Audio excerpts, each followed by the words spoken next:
What's up, gamers? And today we're going to be talking about Rappa and whether you should or should not pull in for her. I mean, look at these. I don't know why I did that because it's not going to show up. Hey, look at the boobs. Look at the boobs. Guys, she has big boobs, and so does Firefly too, but we did a comparison video the other day. Go check that out video out if you haven't already. But today, I want to talk about should you summon or should you not summon for Rappa? Will she work for your account? Is she good? Is she not? So let's go ahead and talk about everything right now. Spoiler alert, don't summon. Fuck off. Okay, gamers.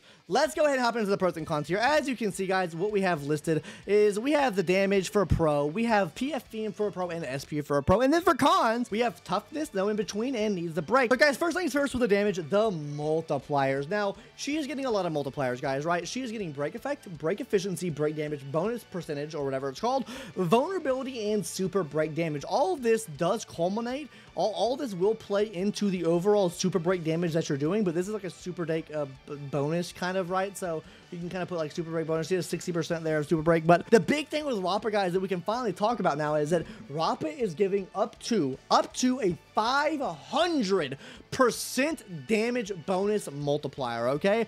That is absolutely insane, right? And then she's giving vulnerability on top of that. So she's hitting a lot of the notes that you would see in the normal damage formula whenever like calculating the damage for this. So it's really good that she's getting a variety of buffs and not just necessarily focusing on one buff in particular, because it's just going to help for overall damage, and that's where a lot of her damage is coming from. Guys, she hits for an insane amount of damage. I mean, if you looked at Braxophone's video on this, and yes, I get it, right? The footage here was the MOC's like catered towards her, right?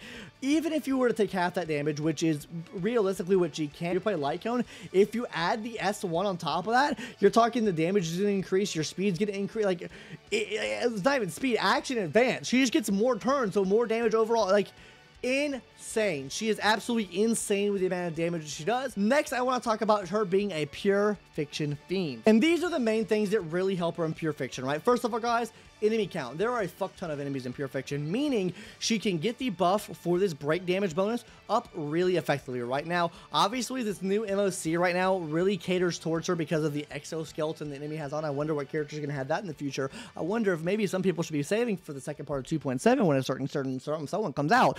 I just wonder though. But you see what she can do when you have this extra shield on the enemy and just being able to go through and absolutely decimate the shield and build this meter up, because exo toughness is so good for her. You really don't need exo toughness in pure fiction because there are just so many enemies on the field already, and the enemy level is the main thing, right? They're fodder mobs, they're not elite mobs, so you're able to just cleave through them and break through them so fast and kill them so fast that you're gonna basically have this like at least 7 stacks at almost all times. So she is going to be very, very good for pure fiction. She is a pure fiction fiend here. And then finally, her energy talent. Guys, if you kill enemies, especially elite enemies, which there are always going to be at least one elite enemy, unless you're in the second stage of pure fiction, then you don't really get elite enemies that often. But stage 1, stage 3, you get elite enemies.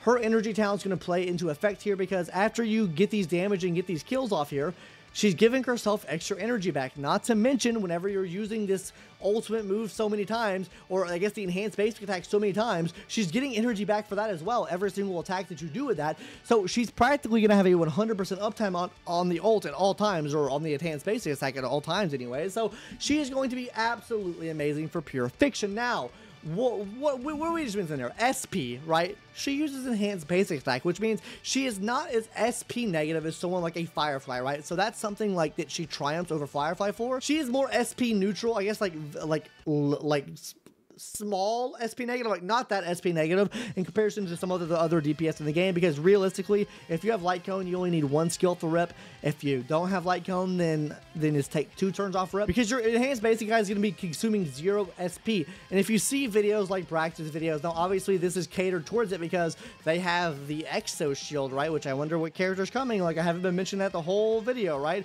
But like I said, the Exo Shield will really help with this as well, and make her consume even less SP, because if she can break more enemies, that gives her more energy back, which then inherently makes her use less skill points, because she's using enhanced basic attack, which uses 0 SP, meaning you don't necessarily have to use the skill. So if you use no skill here, guys, that means she uses no SP, meaning she is SP neutral, and you can use other people as genuine SP generators on your team, or you can necessarily have less SP generators on the team. And actually, this would even call for you to use other teams, right? Her SP being like this literally you can run her on dual DPS teams. Now, I'm not saying that that's the best team to run, right? I've tried out my hand of dual DPS teams in this current Memory of Chaos, Pure Fiction, whatever it's called, with the exoskeletons, but dual DPS could be a thing for her. Maybe a team with Firefly x Rappa could work, right? Maybe a team with Rappa x Himeko could work, right? Like, the options are kind of endless on like the break DPS that you bring in the battle with her. I think that she does kind of enable that playstyle. But anyways, guys, that's gonna really do it for like the major pros that she has.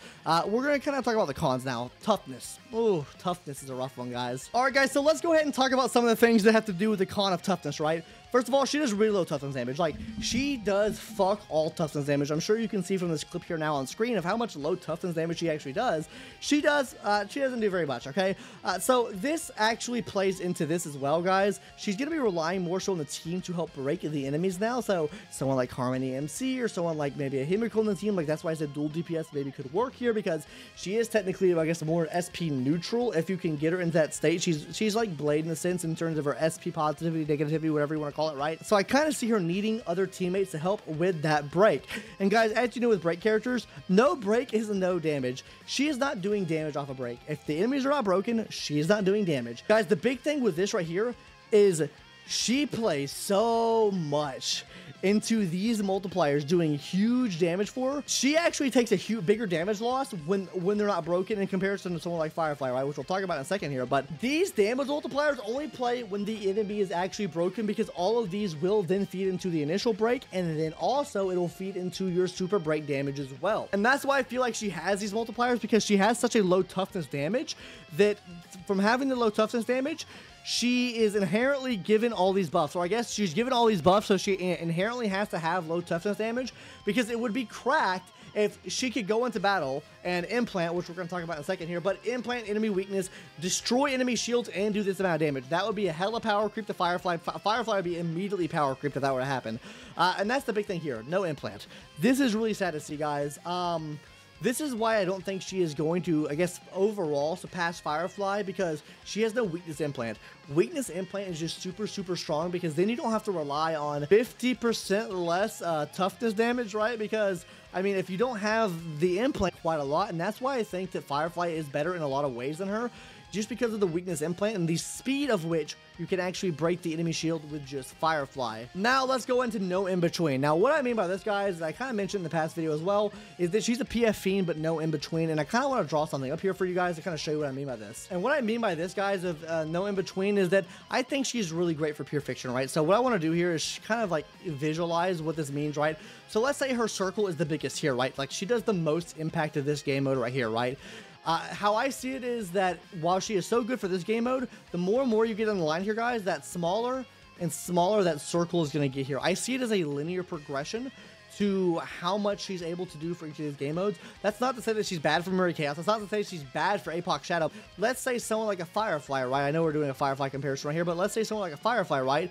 Her biggest circle is going to be right here, and then she's going to have smaller circles here and here. Arguably, she has a bigger circle in APOC than she has here, which is not necessarily linear.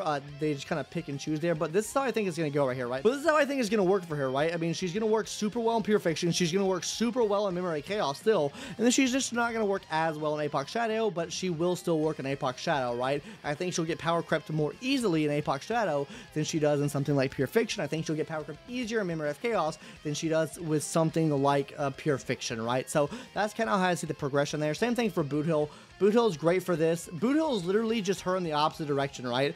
Like, he's great for APOC, okay for Mach, and then not that good for Pure Fiction. Same thing can be said about her. That's exactly what I mean by not really any in-between there, because as she goes down closer to the more single target-oriented game modes, she becomes worse and worse. But that's really the pros and cons here, right? I said need break here, but that kind of just plays into our point we made here earlier about toughness, right? So, I mean, realistically, she only has like 2 real cons, and that's the toughness she's able to do in no in-between. I guess another con you could say would be that is that her team, right? There's like not really any break support in the game right now, so that kind of hinders her too, because all you really have is like Harmony MC right now, and then you have what I guess your sustains, right? That being Ling Shaw and Gallagher, and then you have what, Ruan Mei. So we're gonna put Ruan Mei here for that. I mean, obviously 2.7 is gonna bring 1 extra unit here, which is okay. Let's just put 2.7 here. I'm not gonna put the unit down, but 2.7 here. So then what do you run, right? We need someone to support Super Break.